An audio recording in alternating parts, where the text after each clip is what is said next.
School bus fitness కలిగి ఉండాల్సిందే, లేదంటే చర్యలు తప్పవు. ఇది మంచిర్యాల జిల్లా రవాణా శాఖ అధికారి గోపికృష్ణ వాణి. ఇప్పటి వరకు నిర్వహించిన తనిఖీల్లో 13 బస్సులకు ఫిట్నెస్ లేదని తేల్చేశారు.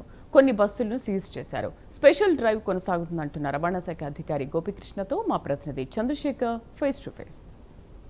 విద్యాసంస్థలు ప్రారంభమయ్యాయి. దీంతో విద్యార్థులు అయితే పాఠశాలలకు వెళ్తున్నారు. దీనికి సంబంధించి ప్రైవేటుకు సంబంధించిన పాఠశాలలకు సంబంధించి ఏదైతే వెహికల్స్ ఉన్నాయో దీనికి సంబంధించి వెహికల్స్ అయితే స్పెషల్ డ్రైవ్ చేస్తున్నారు ఎంవీఐ అధికారులు. అసలు ఈ వెహికల్కి సంబంధించిన నిబంధన ఏ విధంగా ఉంది, పాఠశాలలకు సంబంధించిన వెహికల్ పరిస్థితి ఏ విధంగా ఉంది, అసలు దీనికి సంబంధించిన ఫిట్నెస్లు ఉన్నాయా లేవా తెలుసుకునే ప్రయత్నం చేద్దాం. ప్రస్తుతం మనతోటి ఎంవీఐ గోపి ఉన్నారు. అసలు చెప్పండి సార్, పాఠశాలలు ప్రారంభమైనాయి, దీనికి సంబంధించి ఫిట్నెస్ బస్ ఫిట్నెస్లు ఏ విధంగా ఉన్నాయి, ఇప్పటివరకు జిల్లాలో బస్ ఫిట్నెస్లు ఎంతవరకు జరిగాయి సార్? మన మంచిర్యాల జిల్లా వ్యాప్తంగా ఓవరాల్గా 375 బస్సెస్ ఉన్నాయి, స్కూల్స్కి కాలేజెస్కి సంబంధించిన బస్సెస్. దీంట్లో అరౌండ్ ఒక 335 to 340 బస్సెస్ వరకు ఫిట్నెస్ అయిపోయాయి.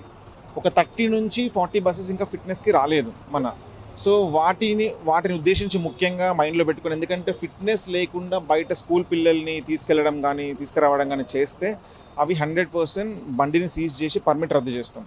సో అది కాకుండా ఇంకోటి, మన ఎవ్రీ ఇయర్ స్కూల్ స్టార్ట్ అయిన ఫస్ట్ 15 డేస్లో మనం ఒక స్పెషల్ డ్రైవ్ నిర్వహిస్తాం అనమాట. ఎందుకంటే నార్మల్గా మనం చూసి ఒక 30-35 పారామీటర్స్ స్కూల్ బస్సులో ఫిట్నెస్ సమయం చూసినప్పుడు అవన్నీ వాళ్ళు రెగ్యులర్గా ఫాలో అవుతున్నారా లేదా, లేకపోతే ఏమైనా ఇష్యూస్ ఉన్నాయా అని మనం దాన్ని స్పెషల్ ఎన్ఫోర్స్మెంట్ చేస్తాం అనమాట. ఎందుకంటే ఫిట్నెస్ చేసినప్పుడు మా వెహికల్ ఇన్స్పెక్టర్ ప్రతి ఒక్క పారామీటర్స్ క్షుణ్ణంగా పరిశీలిస్తారు, ప్రతి ఒక్కటి పెట్టుకుంటారు. కానీ కొన్ని కారణాల వల్ల వాళ్ళు మళ్ళీ రెగ్యులర్ డ్రైవింగ్ అప్పుడు తీసేస్తూ ఉంటారు. లేదా మీరు అన్నట్టు ఎవ్రీ డే, ఇప్పుడు వర్షాకాలం స్టార్ట్ అయినప్పుడు అప్పుడప్పుడు ఏమవుతుందంటే ఇండికేటర్ లైట్స్ కూడా కొన్ని ఖరాబ్ అవుతూ ఉంటాయి. అంటే వాటర్ రీజన్ వలన సంథింగ్ వాటర్ లీకేజ్ వలన అవన్నీ కూడా రెగ్యులర్ ఇన్స్పెక్షన్ చేస్తూ ఉంటే ఏంటంటే మనకి ఆ పారామీటర్స్ అన్ని కరెక్ట్ మెయింటైన్ చేస్తున్నారా లేదా, లేకపోతే ఏదైనా అన్ఆథరైజ్డ్ ఏమైనా చేస్తున్నారా లేదా. స్కూల్ పిల్లలు ఇప్పుడు ఓవర్లోడ్ అనేది చాలా ముఖ్యంగా, ఎందుకంటే ఎంత సీటింగ్ కెపాసిటీ అయితే ఉందో అంతమందినే ట్రాన్స్పోర్ట్ చేయాలి, అంతమందినే తీసుకెళ్ళాలి. అది కాకుండా చాలామందిని కూర్చోబెడుతున్నారు లేదా. ముఖ్యంగా స్పెషల్ డ్రైవ్ కింద మేము ఎవ్రీ మార్నింగ్ 1 వీక్ నుంచి చేస్తాము.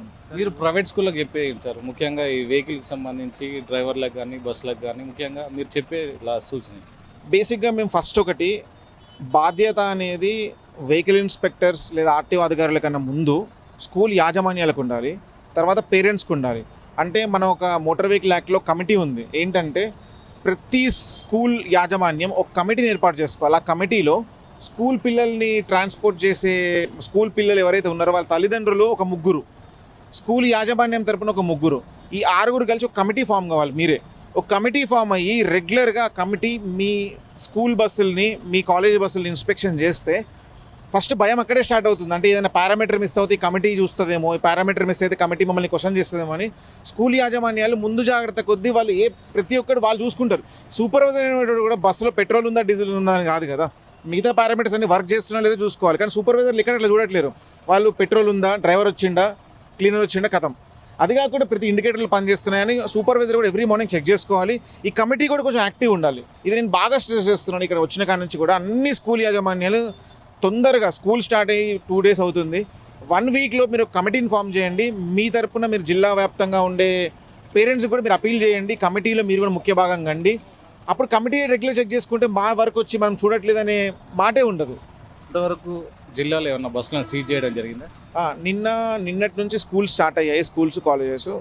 అరౌండ్ నిన్న ఒక 3 బస్సులు సీజ్ చేశాము, పర్మిట్ వయలేషన్స్కి అగెనెస్ట్ ఉండడం వల్ల. ఈరోజు ఒక 2 బస్సులని సీజ్ చేశాము. సో ఓవరాల్గా మనకి అంటే స్కూల్స్ ఇప్పుడే స్టార్ట్ అవుతున్నాయి కాబట్టి కొన్ని స్కూల్స్ మాత్రమే వచ్చాయి. ఇప్పటివరకు ఒక 5 బస్సులు సీజ్ చేసాము. ఇక్కడ నుంచి కూడా ఎవ్రీడే మార్నింగ్ ఒక 2 hours స్పెషల్ డ్రైవ్ చేస్తాము. ఇఫ్ ఇన్ కేస్ వయలేషన్స్కి అగెనెస్ట్ ఉంటే సీజ్ చేస్తాము.